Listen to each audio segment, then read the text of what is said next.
Breakout session. And before we get started, as usual, I want to say hi to all the members of the Guitar League out there around the country that might be watching today. And I want to welcome Bart Marshel is here with us today.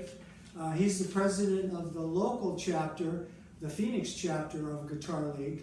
So thanks for coming out today. Oh, thanks for having me. It's going to be fun. Yeah, so today what we're going to try to accomplish is a couple things. One is you brought a couple guitars and you're going to talk to us a little bit about beginning guitars, affordable price guitars that a person could buy who's either starting to play guitar or who's restarting, like a lot of our members are getting back into it, but they don't have huge budgets. So we're going to try to talk about affordable guitars.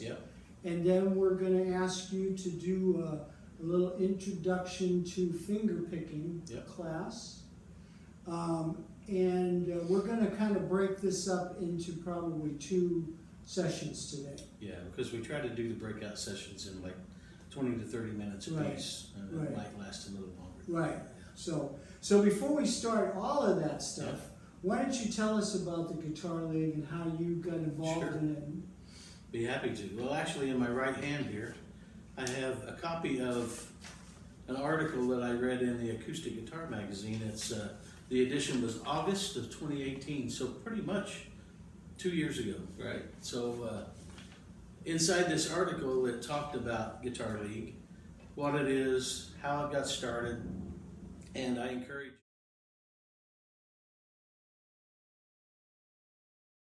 anyone that's interested. You can go to guitarleague.com, and right on the homepage you'll see this, and you can read it all yourself if you want to, or go to the acoustic guitar webpage and you can search it that way, but it'd probably be easier to just go to guitarleague.com.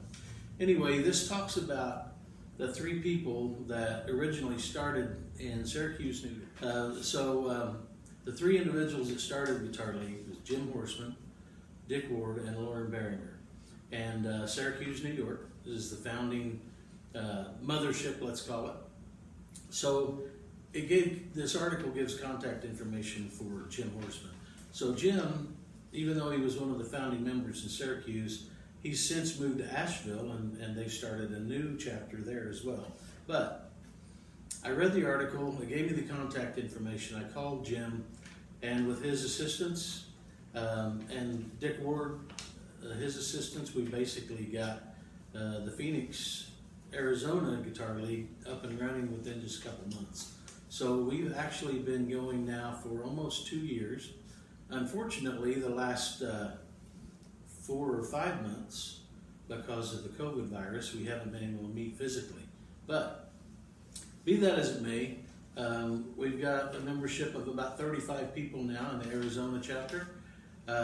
Syracuse, New York, I think they're around 150, 160 participants or members. And we have other chapters all over the country. And you can again see all the chapters. If there's one in your neighborhood, go to guitarleague.com, and we've got all the chapters listed there. It's really a blast, but think about Guitar League as much as a club as anything else. So, and Dana, you know this because you come every month. I mean, when I'm not able to be there, Dana's the one that takes over. So it's really more of a partnership than anything else. But the way that it's set up, it's for anyone and everyone that's interested in guitars. We call it Guitar League. They came up with that name simply because after the baseball thought process of rookies, minors, and majors. So everyone's welcome. Rookies, if you're just beginning or you're just starting to learn guitar. Minors, maybe you know all the chords at the nut, but you don't know bar chords yet, or scales. And majors, maybe if you gig out on weekends or play professionally for a living. We've got a little bit of everybody that'll come. So in Arizona, we do it basically as a 2 to 3 hour event from 6 to 7 for the people that can get there if they're working and not retired, and they can get there by 6 o'clock or anytime before 7. That's an open jam time. That's open play. Sometimes we project chord charts on a PowerPoint screen, and everybody will play along and just play the same songs. Sometimes people will break up into separate segments and just work on songs they've been working on together. Again, it's free time. From 7 until 8, we always have a professional presenter, someone that is either local to the market or maybe a professional musician that travels all over the country and just happened to be in Phoenix the weekend before playing music concerts, and we'll talk them into coming and presenting for an hour at our Guitar League meeting. And they usually talk about anything that's specific to them, maybe how they got started, the kind of music they play, alternate tunings, could be anything, could even be their instrument, right? And what they do with their guitar to tweak it a certain way. We've actually even had a luthier come and be a presenter for an hour and talk about care and maintenance on the guitar. And it's a lot of fun. Everybody learns something every month. We only meet one night a month, and in Arizona it's the second Tuesday of the month. So back to the meeting format. The presenter, once he's entertained the group and talked about how he got where he got to, all of those things, then we do breakout sessions. Usually for the Arizona group, we have the presenter will continue on with what he was talking about, or maybe a completely different topic. Whoever wants to stay with the presenter can. And then at the same time, the room's big enough that we break out, we have a different leader, usually someone that's a member of Guitar League at our local chapter, and they present anything that their specialty is, for instance. So today Dana mentioned that we're eventually going to get to some fingerpicking, and that's because we did a survey and we wanted to see what the members wanted, and fingerpicking was kind of at the top of the list. That was the number one thing on that list. Yeah, but we also do, we've had instructors that do dadgad tuning or drop D tuning or any kind of alternate tunings. And we get into, give me an example, Dana. Well, we had a lady come all the way from the Netherlands to work with us. Vanessa. And she was fabulous. Yeah. And we had professional guys come in. They show us their equipment too, and how they use it, how they do loops and pedals, and it's really an in-depth thing. It's things that you don't learn in most places at a guitar lesson. Yeah. It's the inside baseball kind of thing that we learn. And a couple of the breakout sessions have been on the caged system, right. and that takes a little while to learn and pick up. So sometimes we go back and review what we did the month before. Right. Yeah, so we've had every presenter we've ever had. It's just been fabulous, and I've learned so much from them. I'm a member of this local chapter, by the way, and what I would tell you, the first meeting's free. First meeting's always free. And then it's a whole $75 a year to be a member, which is the best $75 I've ever spent in the way of guitar stuff. It's unbelievable to pick up all the information that I pick up. Plus the camaraderie of the people that you meet. We have members there that we have young people who just got started. We may have people that know 3 chords. I was talking to a gentleman one night who was a professor at a college for like 40 years teaching music and jazz and stuff like that. So everything in between. Yeah. And you can't help but learn something if you go there. Yeah, it really is a lot of fun. And the other thing is, we'll talk about the camaraderie. There are members that do gig out, and they've invited other members to come and play with them now, or they get together in a garage, or they did before the COVID thing happened. It's kind of changed everything, but we hope to get back to normal by the end of the year. Or if you do have a gig or you're out somewhere, they'll come and support you. There'll be a great audience for you and bring people to your gig.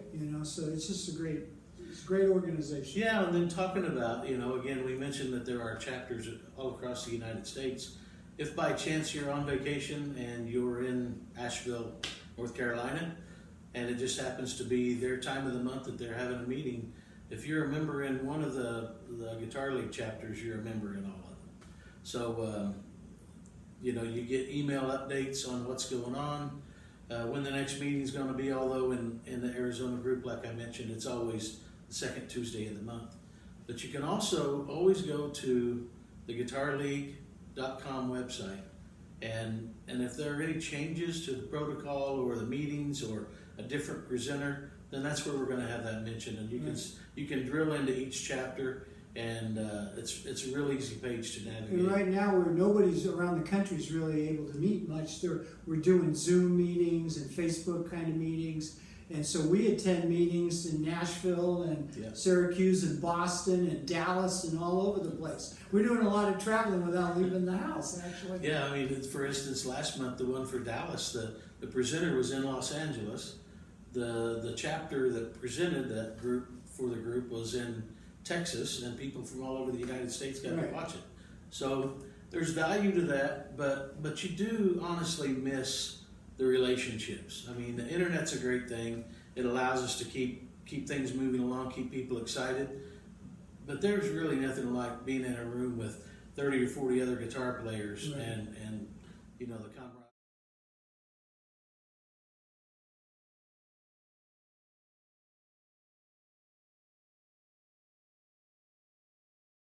that you have and just the fun of playing. So we welcome anybody. Like Dana said, first meeting's always free, and that's the case for every chapter. Now I will tell you, because you might be seeing this from other parts of the country, not Arizona, there are some chapters that might charge a little bit more than $75 a year. And I just throw that out there because it's all driven by the market.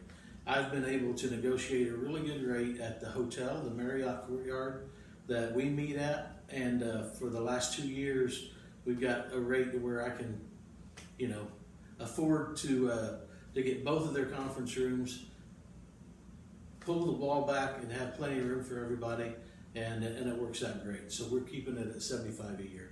Just to let you know, it might be higher in other places, but it's going to be cheap no matter what. It's very inexpensive, and it's not created to try to make a lot of money. It just helps us cover the overhead. Also, in this chapter, and you have a couple of sponsors. I do. That will benefit the members. Yeah. So if you look behind me on the banner that we've got hanging up here, Guitar League at the top. So there's a local sponsor, Acoustic Vibes. It's on the east side of town in Tempe, and if you're a member of Guitar League all over the United States, if you buy a new guitar from Acoustic Vibes, you get a 10% off the price. Totally Guitar is another sponsor. That's a national website based out of San Jose area in California. Neil Hogan is the main teacher for Totally Guitars. And if you're a member, you just contact me after you set up an account with them. It doesn't cost anything to set up an account, and we can get you 1 month full access, free, to explore the site. And there are thousands of lessons on there. So anything you could imagine, there's already lessons, and they add more every single week. So those things more than pay for your $75 membership fee. Yeah, absolutely. I mean, if you can get guitars relatively inexpensive, and you can spend a lot of money. But the truth of the matter is, if you get a 10% discount on a guitar that costs $2,000, you just save $200, and that pays your membership for almost 3 years. Right. So, pretty good deal. Well, speaking of guitars that people can afford.